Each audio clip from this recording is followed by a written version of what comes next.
Ladies and gentlemen, coming soon, a podcast you've all been waiting for.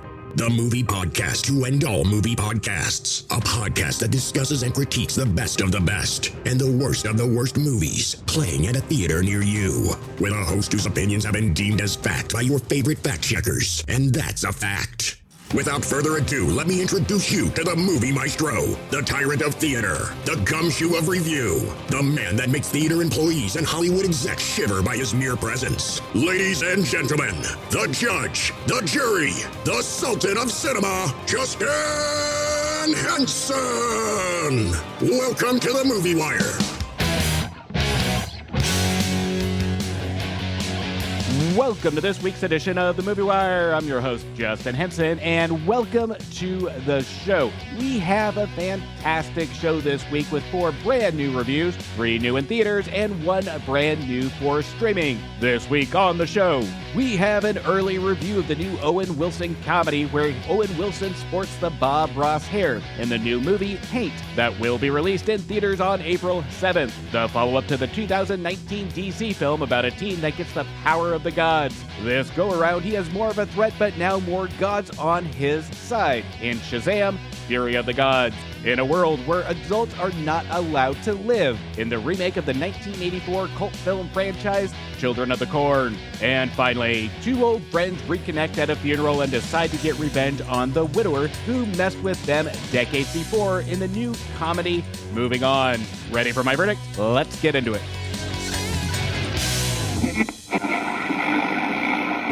Out of the windows to watch, a roar and a burst of flame. The Movie Wire podcast. With just you need people like me. Podcast for hot and trending movies. The Wire.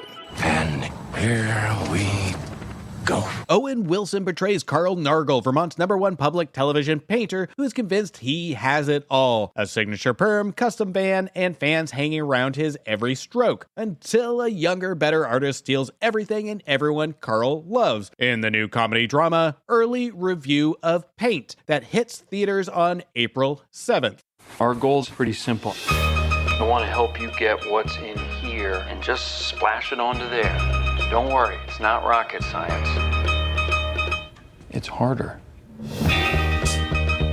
Thanks for going to a special place with me, Carl Nargle. Cut it.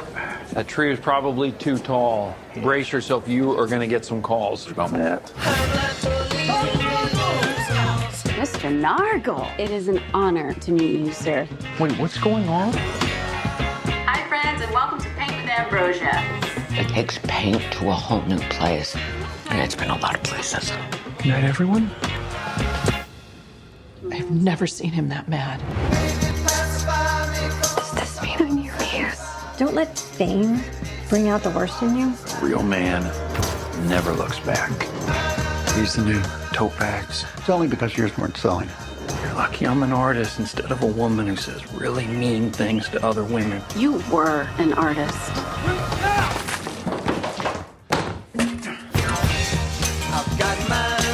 A real artist follows his heart.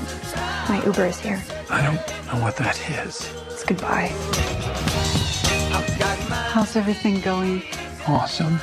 What's the image tucked away in your brain that makes your heart ache and your soul feel like it's going to burst?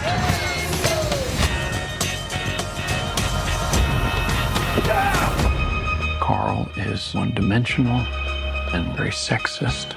You know I don't care what people say about me.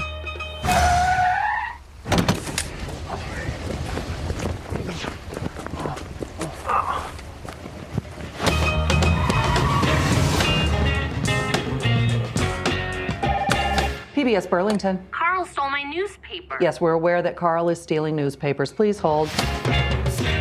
Now, Paint is an obvious character parody of painter Bob Ross with an Anchorman story tone and vibe, only in a Bob Ross fashion. Owen Wilson sports the curly ball of fur on top of his head as our main character Carl Nurgle, which I still can't decide if this actually works at the time of this review. Wilson's hair is one of the most distinct things about this movie, and even though the attempt is intended to be amusing, it becomes more of a distraction. I still can't tell if it's the pure presence of it or the mix of Owen Wilson's performance, but the ending result is the fact that it does create a distraction away from the character, and the film relies way too much on the mere presence of this luscious curly ball of fur that sits upon Owen Wilson's head. While the movie played, all I can picture is my favorite scene from Wedding Crashers with Carl Nurgle, and I was laughing at it in my head more than I was laughing at the attempted humor in Paint. Now, Paint was written and directed by Britt McAdams, in which this is his first theatrical release as writer and director, with his most notable piece of work is directing a few episodes of Tosh 2.0. Now, the history behind Paint, the script was sitting unproduced since 2010 as the debates of how the film should be handled and who should play or portray our painter in the film. The end result is a mirror image of Bob Ross, but with a change of name. How to balance the Bob Ross mellow feel and the attempt to tie it into a comedy is a big challenge, and Britt McAdams makes a valiant effort here, but the mellow tone along with its comedy overstays its welcome. It's amusing for the first 30 minutes, then the humor peaks out about the 30-minute mark, where we have our painter Carl calmly walk into his general manager's office. General manager Tony is played by Stephen Root, after Carl gets the news of another painter's competition, in which Carl softly tells Tony he needed to talk, in which Tony looks shocked and tells Carl that he has never seen him that mad. McAdams loads the first act with a lot of subtle jokes referencing Bob Ross' persona, but as the film goes on, it's used up all of his comedy ammunition and we just kind of feel dragged along from scene to scene. Paint relies on a lot of the plot of competition with the rise and fall scenario that we have seen numerous times before. There has to be a level of confidence in the script, and the comedy falls flat half of the time, because McAdams loses that confidence, and you can tell he loses that confidence at the midway mark. McAdams has trouble with the mellow tone to land most of the jokes, and usually the style of the movie matches Wilson's comedic style almost too well, where he blends into the movie without giving a lot of contrast. We see this problem not just with Wilson, but the entire cast of characters that follow the same blend of mellowness and dry humor. There is no contradicting characters in tone, where in a comedic movie you need a little bit of contrast, or else the comedy or what kind of movie it wants to be can be lost in translation. Even with the dry humor of Napoleon Dynamite, we had characters to give us something to contradict our dry, awkward characters to enhance the comedy. Paint has a terrific, talented cast that one would think would have a little bit of wiggle room in terms of style, but when we see the entire cast act a certain way, this points the finger at Britt McAdams as misguided or wrongfully visioned character direction. Now, of course, we have to throw in a love interest or interest. The film portrays Carl Nurgle as the famous popular guy of the PBS studio, in which the subtle film gives subtle hints that he is sleeping with his entire staff in the form of hanging up his paintings at each woman's home. But when it comes to the two primary love interests, we have past interest studio producer Catherine, played by Michaela Watkins, which should have been played by Catherine Keener, which would have added a sense of contrasting balance to the characters. And then we have the present interest Jenna, played by Lucy Fryer. Again, another better fit would have been Kristen Skull, but between our two main interests, Jenna and Catherine, they are written almost exactly the same, and we run into, yet again, what the main problem of the movie is, with the straight line of storytelling that feels like the entire cast is all marching in the straight line at the same exact beat. The best thing I can say about McAdams' movie Paint is that at least his tone and the Bob Ross pacing is consistent throughout the movie, with the exception of going into the third act leading to the climax. Paint rushes itself to the point where it feels unearned. It's like when you're procrastinating on a project watching cat videos on YouTube, and you look at the time and realize that you've been watching cat videos for 4 hours and the project is due in 15 minutes. So you rush the project and you can visually see that it's not your best work. The ending doesn't feel gradual, but rushed where it feels like an extra 15-30 minutes was cut out. It doesn't feel right. The transitions feel off. But for what it's worth, Paint runs just like a Bob Ross episode. It's calm, it's relaxing, and whenever I need to lower my blood pressure, it's sure to do the trick. It has the Bob Ross feeling, but it has no clue what to do with it, and it has moments of subtle ha-has, but most of the time it's a courtesy laugh where we feel we just need to laugh at something. What Britt McAdams should have done is painted a happy little writer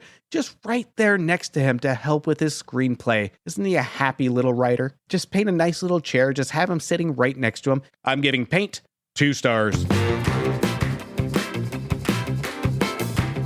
Now, before we get into the rest of the show, make sure you check out my reviews on previous episodes for movies that just became available to rent, buy, and stream now. Now available. Special Agent Orson Fortune and his team of operatives recruit one of Hollywood's biggest movie stars to help on a mission, and it was a mission accomplished at 3 stars. Apex Predator, high on cocaine, out of its mind in Cocaine Bear, which did enough lines to bring it to 3 stars. A group of friends made it their lifelong mission to go to the Super Bowl and meet NFL superstar Tom Brady in 84 Brady, which scored a touchdown with 3.5 stars. No one disappears without a trace in the mystery reality thriller Missing, which found itself 3 stars. And finally, it's Magic Mike's Last Dance again. In Magic Mike's Last Dance, which made me want to ask the stripper for my money back at 2 stars. You can find those reviews on my previous episodes, and just a reminder, if you haven't yet, make sure you hit follow or subscribe and leave me a review on Apple Podcasts. And make sure you follow me on Instagram, Twitter, and Letterboxd at Movie Wire Show. It's also that time in the Seattle area again where we have the Snohomish Film Festival. You can now submit your film into the festival by going to www.filmfreeway.com/Snohomish Film Festival. It's going to be a great year and I cannot wait to see your movie. Now, before we jump into the next review, I want to talk about a podcast that always brightens up my week, from his unique topics to his funny and interesting conversation with his guests. I'm talking about my good friend Dan over at Casting Views. His show is absolutely fantastic. Make sure you click the link in the description of this episode and don't forget to subscribe to his show. Now let's hear from the man that really should have been James Bond instead of Daniel Craig now.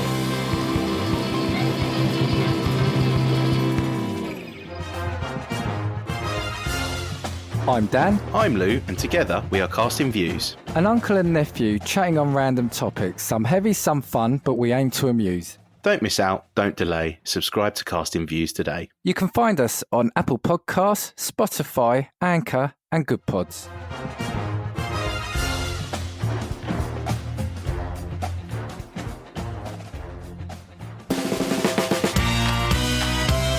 The film describes the events leading up to and including the massacre of adults of a small town in Nebraska by their children, after the adults irresponsibly ruined the crops and the children's future, in the remake to the 1984 film Children of the Corn. Prepare to witness the horrific rise of the next generation of evil.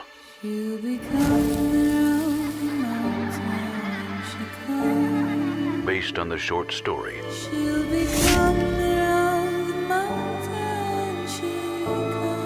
by Stephen King, comes the nightmare like you've never seen it before.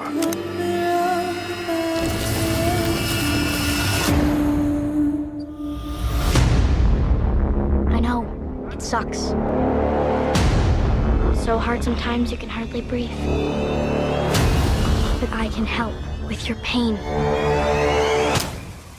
Brace yourself. He who walks. He talked to me. He took care of me. So now I'm going to take care of him. Like killing all the adults? For starters.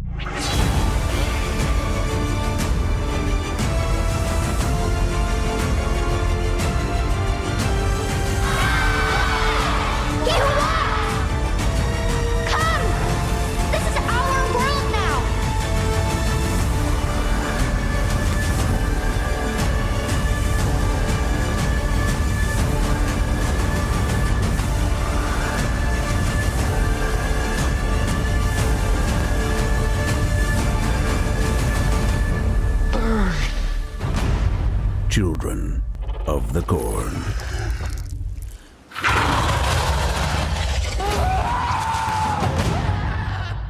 Now, I attempted to view Children of the Corn the week of opening in theaters, but supposedly this movie lasted only 6 days in any of my local theaters, but now it's available to rent or buy on streaming platforms now. Now, before I deep dive into the review, I just want you to visualize something for me. You know how you're scrolling through videos on YouTube or social media, and the video you're watching gives you a sign that something is not going to go very well for the people involved, whether that's falling, getting hit in the head, tripping, or being hit in the genitals. Watching Children of the Corn was like watching all of these things happen to just one person all at once. But the only difference is that the audience feels all the pain and the torture sitting through this film. Me personally, I would rather be hit in the genitals 25 times than to witness and sit through this film again. Children of the Corn is based on the short story by Stephen King, and it's been around 39-40 years since the original, and we have seen remakes and numerous sequels from this premise. This version is written and directed by Kurt Wimmer, and I use the words written very loosely here. Now, the premise of the Children of the Corn could be a deep and terrifying one if told correctly. The emotional horror of your kids turning against you as an adult and just killing one by one, showing the terror from the side of the parents and the grown utilized intelligence from the kids. This is a huge element that can lead to some scary moments. But what this film does is go for useless shock factor killings that we can care less about. The premise of Children of the Corn could be a great emotional, terrifying thrill ride given the right direction and writing. It's been 40 years of horror movies, 40 years of sequels and remakes of this franchise, and Kurt Wimmer learns nothing and applies nothing in regards to show any type of unique experience in storytelling from the last 4 decades. What Wimmer does is actually dumbs it down to the point that this film might as well have been a silent film. Actually, I would have preferred it, mainly because the one thing this film has going for it is a production value. Now, the film only had an $800,000 budget, and I do give them credit for the production value and what they did with this budget, but watching the movie, it's hard to tell it worked with a budget as small as $800,000. If it just left out the special effects and used practical effects, I would have never guessed the budget. And this is what Wimmer should have anticipated, is working with a small budget, and it included that into his screenplay to utilize those practical effects. But let's be honest, no viewer or audience cares what the budget is, and most people aren't going to research the budget after viewing this film. They're going to turn it off as quickly as possible and attempt to forget it by watching or doing something else, like gurgling mental mouthwash to sanitize a mere thought of this movie. After turning off this movie, my strategy was that I stared at pictures of my family that hang on my wall that took me back to a happy place before witnessing Children of the Corn. Now, we've talked about the budget, let's talk about the cast. The performances aren't necessarily bad, but they aren't very good either, and the written material is the biggest problem of the entire movie. There is no substance, nothing said to suggest real terror, and the children's performances, even though an honorable attempt, they come across as kids throwing a temper tantrum at a Walmart only holding weapons.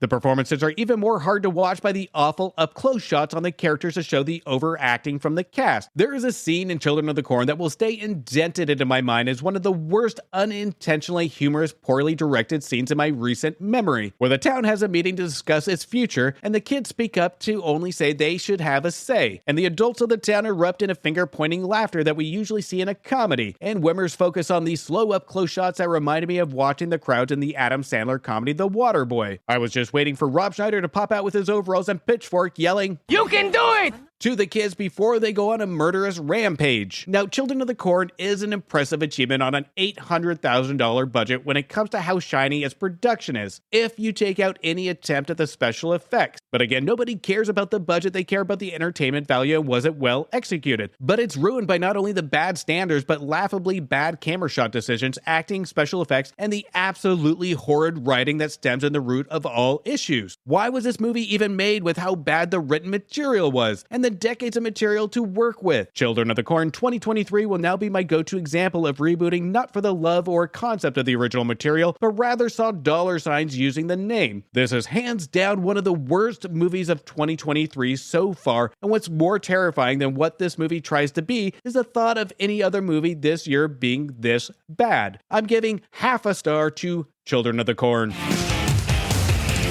Our young and old hero continues the story of teenage Billy Batson and his superpowered family when a vengeful trio of ancient gods arrives on Earth in search of magic stolen from them long ago. Shazam and his allies get thrust into battle for their superpowers, their lives, and the fate of the world in Shazam: Fury of the Gods. I'm an idiot. It's showtime! I don't deserve these powers, if I'm being honest. Like, what am I even contributing? Ow! There's already a superhero with a red suit with a lightning bolt on it. Aquaman is literally huge and he's so manly. And Batman is so cool. And I'm just me.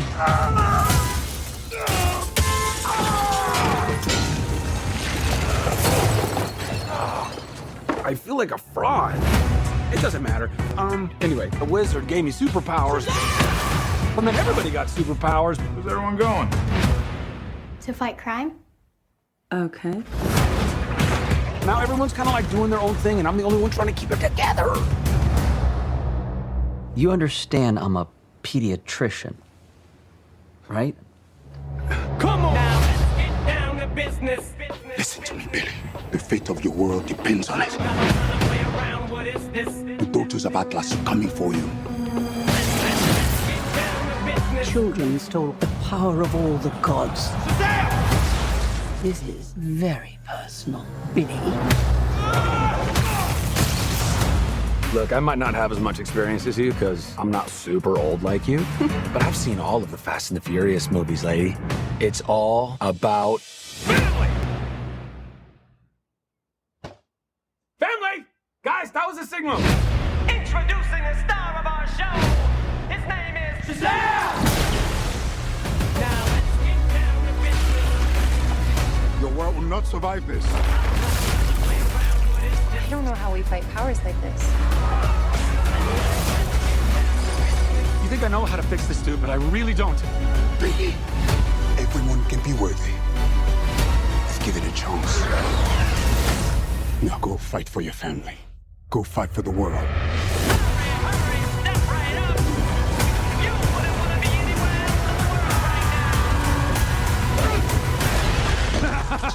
I just threw a truck at a dragon.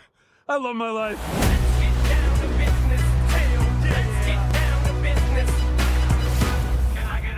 Now, there is something very awkward and leaves me a little uncomfortable and uneasy seeing Helen Mirren in a superhero fight, where we see her take some hits in a way that makes us naturally say, for the love of God, somebody help Helen. Now, this wasn't the film's intent, of course, because Helen Mirren plays one of our three ancient villain gods, Hespera, alongside Lucy Liu as Calypso and Rachel Zegler from West Side Story as Athena. These three gods are set out to hunt our family of superheroes to reclaim the power that was once stolen from them. And as for our heroes, Shazam! Fury of the Gods brings back Zachary Levi as Shazam, along with his previous foster family, who all now have powers that was given to them by Levi's Shazam at the end of the first film. Now, Shazam is more of the comedy relief, kind of the breath from all the seriousness of DC, as what Ant-Man is for Marvel. Well, at least if you take out the last installment of Ant-Man. The first Shazam had humor, heart, and an innocence to add to its hero that really made Zachary Levi shine in his role as Shazam. When it comes to Shazam! Fury of the Gods, the very first scene we get from our heroes in action gives us a little taste of the fun element, and it's something that I absolutely love, which involved Bonnie Tyler's holding out for a hero playing over a car radio that's in peril, with Shazam holding a car with self-realization and saying, "Is that song really playing right now while I do this?" This scene tapped into my nostalgic past of movies from the 80s, but I'm not talking about movies that originally included this song like Footloose, but rather the hero element to movies that really had fun with the utilization of this song, such as Who is Harry Crumb in Short Circuit 2. Shazam! Fury of the Gods lays this tone out just like we saw in those two movies. And in no way, shape, or form am I comparing Who is Harry Crumb in Short Circuit 2 from the 80s to Shazam, but the fun element is there for all of those films when they utilize this song. And for those of you that are fans of this song and love this song, let's not kid ourselves. We have all seen scenes in Marvel or DC movies or any superhero movie where we thought to ourselves, this would be a great place for holding out for a hero. The opening act was bright, fun, full of humor, and self-realization. It was one of the best engaging first acts that I have seen in a movie in a long while. The first scene is a complete crowd pleaser. It's smart. It knows the tone very well. The film brings back director David F. Sandberg from the original Shazam, Annabelle Creation, and 2016's Lights Out, who really gets to show off his eye for the dark shots that he's such a fan of. But I'll get into that in just 1 second. We also bring back writer Henry Gayden, alongside new writer to Shazam, Chris Morgan, who wrote 7 of the Fast and Furious films, 2008's Wanted and 47 Ronin, which we see Morgan's subtle touches from the Fast and the Furious films, including the use of the word fam, meaning family, and even a nod to the franchise as we see Levi and Mirren's characters sit down at an outside restaurant that many of us have seen in the trailers. They sit down as kind of a sort of peace meeting, where we have Shazam reference the Fast and the Furious franchise. We get a nice, fun feeling from Henry Gayden's writing in the first half of the movie, where we can really feel that childlike fun, innocence, and humor. But as the movie moves into the second half, we can feel that Chris Morgan's writing dominance takes hold, and we can feel the innocence start to leave the movie and moves toward a more dialogue, simplistic, action-driven spectacle, which at times can give us an emotional response, but this is completely due to the first half of the film. The build-up is what makes this movie's second half feel well executed, and honestly, I wanted more of the first half than the second half. I wanted more of the dynamic of our foster kids and the conflict of gaining these powers that we saw in the climax of the first movie, and see more detail in this conflict. Fury of the Gods kind of hints around this conflict, but there's no real resolution. And then the movie gives us thrown-in scenes to cover its basis, but it feels unresolved and empty when it comes to the family of kids with godlike powers. This should have been a main focal point to help give an alley-oop to the main special effects, fast-paced spectacle of the final act. Now, even though I had some problems with the lack of earned emotional impact from the climax, what I will say makes up for it is David F. Sandberg's always spot-on eye for the dark shots and the sucking the viewer into its inclusion of the characters in his shots. When the screen goes dark, he has some breathtaking action scenes, but is held back by the lack of emotional time invested in simplistic dialogue. Holistically, I will give the movie credit to an extent. It tackles a lot in its story, and it has a lot to cover since the first film, to the point I think it would have strived better with a more simplistic story to really let the family element really sink and stick. I feel this story should have been more of a third movie, allowing the second to really deep dive into the discovery of the characters. This sequel has way too many characters to root for when it comes to the individuals, and there is an attempt by the writers to give enough screen time to each of the characters to feel a basic sense of dynamic and investment. But the strategy with so many characters should have surrounded the focus of what Shazam says himself, which is fam, the family element. Seeing more scenes of the Shazam team working together would have kept a little bit more of an emotional attachment leading into the last act, which is a big miss during the first half of the movie. With brief scenes of the team working together, again we run into that no resolution aspect of it, but that's not to say Shazam isn't a lot of fun. Given the first act, I had my bar set high with what was in store, but the writing skill here makes it where it's never really bad, but we can feel the contradictions and transitions of writing techniques between Gaten and Morgan. Between these two, we get a very offsetting and contradicting tones and dialogue. Shazam! Fury of the Gods lacks a lot of the consistent charm of the first film, but it is an entertaining fun ride at the movies, with some memorable scenes. Fury of the Gods won't blow your mind, but rather make you feel a sense of fun while watching it and a sense of satisfaction while walking out of the theater. I'm giving Shazam! Fury of the Gods 3 stars. It gets so hard to keep track and even have time to read all the trending topics on the web. Now there's a new app to help with all of those problems. Newsly is an audio app for iOS and Android. It picks up web articles about the most trending topics on the web at any given moment and reads them to you in a natural human voice. For the first time in the history of the internet, the entire web becomes listenable. Browse articles from topics you choose and start playing. You can follow any topic as specific as you like, from sports, science, to Bitcoin. You can even follow Kardashian. It will find you the latest articles and read them to you out loud. And guess what? They have podcasts as well. Explore trending podcasts from over 50 countries. The Movie Wire is now a featured podcast on the Newsly app. Download and use Newsly for free now. The link will be in the description of this episode. You can also use one of my promo codes that you will find in the description as well to get you a 1-month free premium subscription. Stop scrolling, start listening, download Newsly today. Two old friends reconnect at a funeral and decide to get revenge on a widower who messed with them decades ago. And the new comedy, Moving On. A devoted wife and mother, a doting grandmother. Joyce was a wonderful woman. Joyce.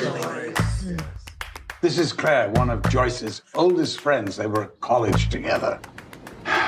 Claire. Howard, I'm gonna kill you. Now that she's gone, I'm gonna do it this weekend.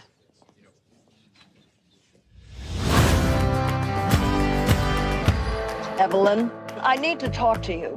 About what? I told him I was gonna kill him. I could chat. It's been 4.5 decades. Feels like it was yesterday. You were delusional. She told me you were cruel. So, what's the plan, Scarface? I'm gonna buy a gun. It was cute. Very. Want to hold it? And I'm gonna take it to the wake. How's the recoil?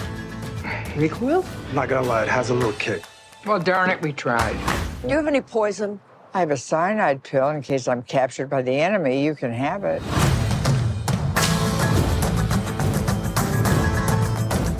I want you to tell the truth. I am shocked by your utter selfishness. You blame me for what happened in your own marriage. I think you were not built for happiness. I'm in. You're in what? My other murder canceled this week, so I've got time. I've missed you. You had my number. Well, you had my number. So we're both lousy friends. Oh, Christ. Dad!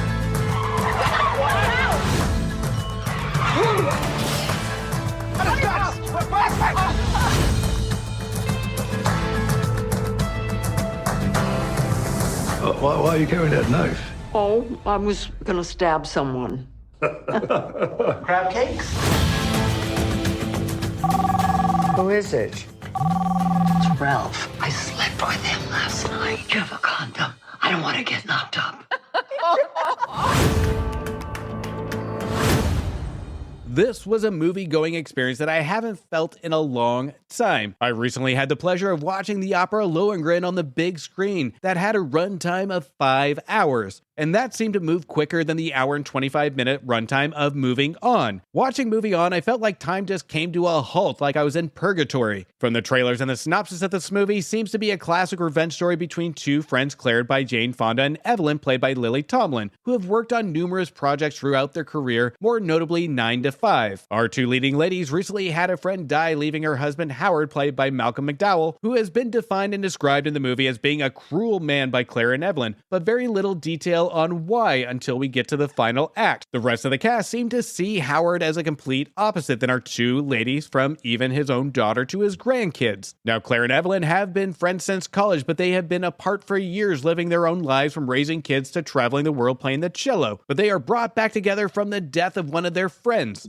Moving On was written and directed by Paul Weitz, who is mostly known for his first directorial debut of 1999's film American Pie, and the writing credits from movies from the 90s, early 2000 films such as Ants, Nutty Professor 2, About a Boy, In Good Company, and American Dreams. Now, there's a lot that's happened between the last 20 years since Weitz's last well-written film, and whatever happened to Weitz between then and now, I'm afraid he's lost a sense of human element, character chemistry, and comedic timing. Now, his latest work, Moving On, is a one-dimensional piece of storytelling that is as engaging and entertaining as putting together a puzzle of 1,000 pieces of just one single solid color while watching a documentary on how paint dries. Lily Tomlin and Jane Fonda are much better than this written material. It's a shame that they are allowed in a movie like this. There is nothing with the material to give them anything to work with, more specifically Jane Fonda, who right from the first act is more unlikable than the person we're supposed to dislike. The movie kicks Fonda's character off on the wrong foot with little to make up for it when we reach the climax. We have Fonda's character Claire drop off her dog at her daughter's house before she leaves for the funeral. Claire focuses her attention on her dog versus her own daughter, and when her grandkids are called down to say hello, Claire states she doesn't want to see them. And we think there's going to be a funny interaction or a comedic situation, but the movie goes nowhere with it other than making Claire seem like a jerk. What a vile way to start one of the main characters that we are supposed to follow for the next hour and a half. This necessarily wouldn't be bad if there was some comedic context, but Weitz just leaves it at that. Lily Tomlin's character, even though still one-dimensionally written, Tomlin at least gives it her best college try and makes do with the material that she has, along with some memorable sweet scenes, especially when she is met by a young boy James, played by Marcel Napapetian, visiting his grandfather at her retirement home. The relationship between Evelyn and James is a sweet one that I wish we had more of. Paul Weitz puts a lot of situational comedic setups that can be treated as numerous funny scenes, but he stops himself, uses props and the concept of these situations to tell the audience, hey, you know the situation, you know this could be funny, you fill in the blanks, you make yourself laugh. As I was halfway through, I wondered what happened to Paul Weitz. Here we have a writer-director that is responsible for directing one of the most popular comedies of the 2000s about a group of teenage friends trying to get laid for prom. And he did a good job with how many characters are involved to really give a sense of chemistry and likability to the story, and had a couple of the most memorable comedic scenes of the 2000s that at the time made our jaws drop. Now he brings us this 20-year-old stale donut of a movie, not even a glazed one, the regular cake donut that we need to wash down with a beverage after each bite. What's really missing from Moving On is the depth of each character as we go along with the story, and not just trust in a reveal at the climax. Even by the time the credits rolled, I had so many questions and curiosities. Why haven't our two friends talked all these years? If they were good friends, why do they act like strangers around each other? Why does Fonda's character treat her family the way she does? These are basic development questions the film should answer. But moving on makes the audience assume and fill in all the blanks, and it makes for a lack of connection with any of the characters. And by the time we reach the climax, the attempt of explaining what made Malcolm McDowell's Howard so unlikable is absolutely justified, but given the subject matter of the why, this is where I feel Paul Weitz was hesitant on limiting his humor, which makes me wonder if he knew what kind of movie he actually wanted to make. Moving On is not funny enough to be a comedy, and there's no build-up to emotion to really be a drama. Even with the climax of the subject matter, he assumes the audience will have an emotional reaction, just like he had the assumption with the comedy that the audience will laugh by mere situations. Moving On is an absolutely waste of talents of Lily Tomlin and Jane Fonda with no clear vision of what Paul Weitz wanted from this movie and played it way too safe. The movie isn't a big-time time investment, which it couldn't even make it to the 90-minute mark, and our lack of depth shows this. Moving On makes the audience do most of the work, and it's a lot of work to get through this movie, and at 85 minutes after the credits rolled, I was more entertained by the credits than the actual film that made me feel like I just woke up from a coma of 2 weeks. I'm giving Moving On 1.5 stars.